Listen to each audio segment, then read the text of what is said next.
La foi, c'est comme un enfant qui apprend à marcher, qui apprend à se développer, qui va grandir au fur et à mesure. Et cette croissance, cette marche, ce développement ne se fera pas sans qu'il trébuche, sans qu'il tombe, sans qu'il soit découragé, sans qu'il dise un jour « Hé, papa, maman, j'en ai marre ». La foi demande de la persévérance, la foi demande un objectif et la foi demande une constance au quotidien.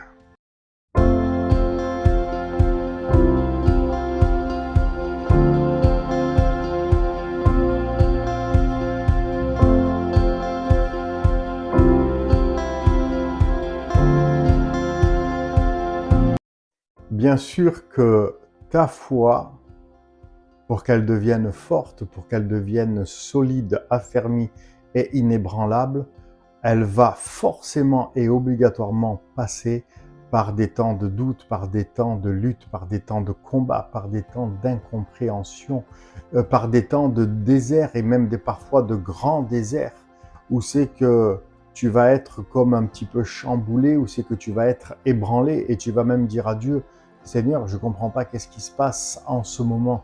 Mais tout ça, ce sont des aliments qui vont nourrir ta foi pour la développer et pour t'emmener beaucoup plus loin dans une dimension beaucoup plus puissante, dans une marche et une intimité avec le Seigneur beaucoup plus profonde. Ça veut dire que tout ce qui va être opposé à ta foi va et doit devenir le levier pour que ta foi devienne forte et puissante. Bonsoir et bienvenue sur Bâtir avec Claude. Merci d'être là. Ce soir, nous allons regarder ensemble ce titre « Ma foi en a pris un coup ». C'est parti, on y va. Comme je le disais au début de cette vidéo, la foi, c'est semblable à un enfant qui grandit et qui apprend. Ça veut dire quoi ? Ça veut dire que quand nous naissons dans la foi, quand nous sommes nés de nouveau, quand nous avons rencontré le Seigneur Jésus par une expérience ultra réelle, tout simplement, nous n'avons pas forcément tous les tenants et les aboutissants. Et nous allons, au fur et à mesure de notre marche, découvrir les aspects de la vie spirituelle. C'est-à-dire que nous allons découvrir en fait que nous avons un ennemi qui veut notre peau, qui veut nous détruire et qui nous fait la guerre. Mais ça, nous allons le découvrir au fur et à mesure.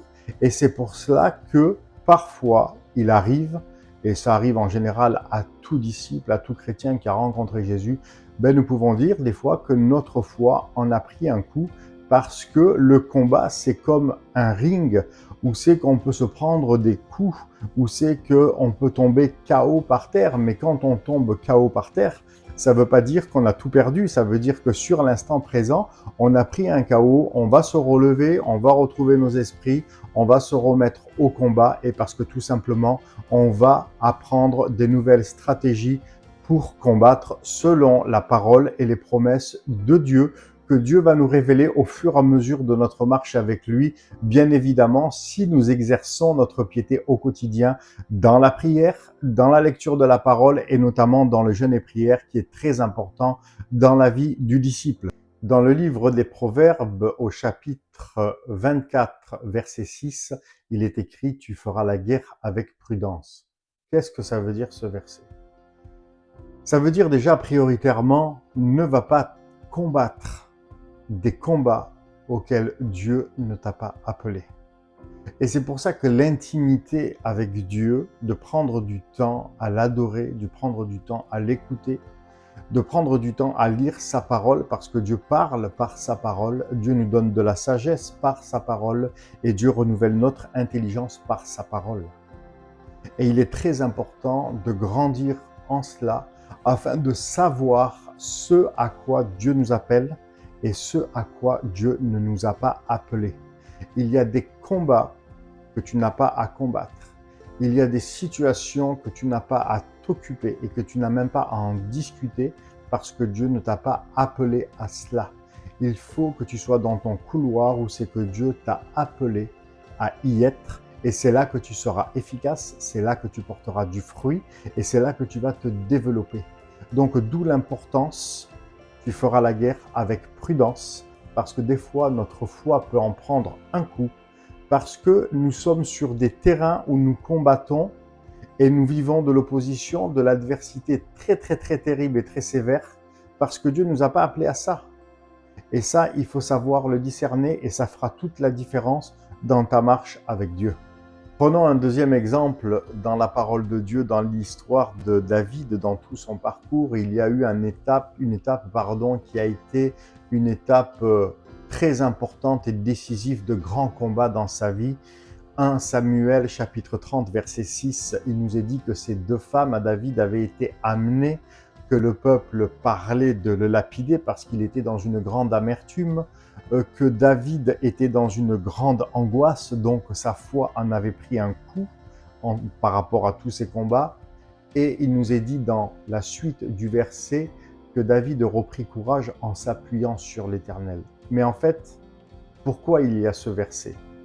Tout simplement parce que David avait construit son intimité avec Dieu et parce que David connaissait très bien Dieu.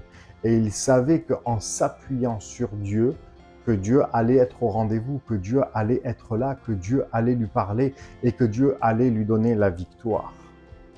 Peut-être que tu es dans une de ces situations-là et que peut-être ta foi en a pris un coup parce que tu vois que tu sers Dieu, tu vois que tu avances, mais tu vois beaucoup d'opposition, beaucoup de vents contraires, beaucoup de critiques, beaucoup de langues qui se lèvent pour te tuer, beaucoup de langues qui se lèvent pour mentir à ton sujet.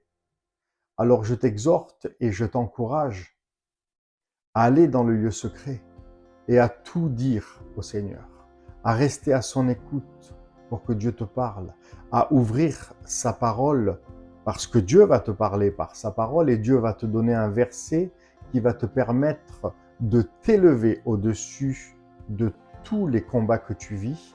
Et les combats, tu ne vas plus les regarder avec tes yeux, mais tu vas les regarder avec les yeux que Dieu va te donner et tu vas les dominer. Je prendrai ce dernier exemple dans Proverbes chapitre 3 versets 5 et 6 où il est écrit « Confie-toi en l'Éternel de tout ton cœur, ne t'appuie pas sur ta sagesse, reconnais-le dans toutes tes voies et il aplanira tes sentiers. » Ce que nous ne voyons pas, le Seigneur le voit déjà de très loin. Nos incompréhensions, nos doutes, nos combats, notre foi qui en prend un coup pour diverses raisons. Et quand bien même cela viendrait de la maison de Dieu, de l'intérieur, parce que Jésus nous en a avertis. Soyez simples comme des colombes, mais prudents comme des serpents. On reconnaîtra l'arbre à son fruit. L'apôtre Paul dira à son tour que des loups s'introduiront dans l'Église. Donc la parole de Dieu nous avertit de ces choses et il n'y a rien de nouveau sous le soleil. Et pendant ce temps que ta foi en a pris un coup par rapport à tes incompréhensions, à tes déceptions, à tes découragements de ce que tu vis dans l'intérieur de l'Église, le Seigneur est tout simplement en train de te former pour que tu grandisses. Le Seigneur est en train de te former par rapport à ce qu'il t'a appelé à faire.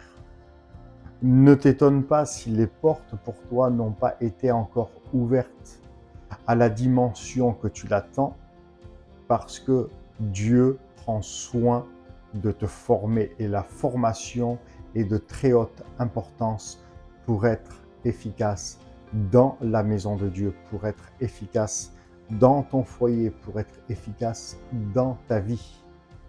Comme je le disais précédemment, il faut faire la guerre avec prudence.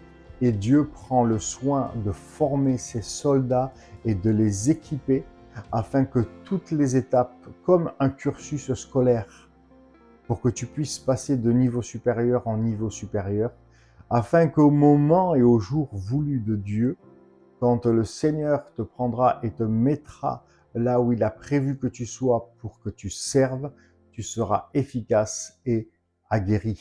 Alors ne t'étonne pas Si tu es encore caché parce que c'est Dieu qui te cache, parce qu'il est en train de te former, ne sois pas déçu, ne sois pas lassé, ne sois pas découragé. Lève tes yeux, confie-toi en l'Éternel et cherche sa face.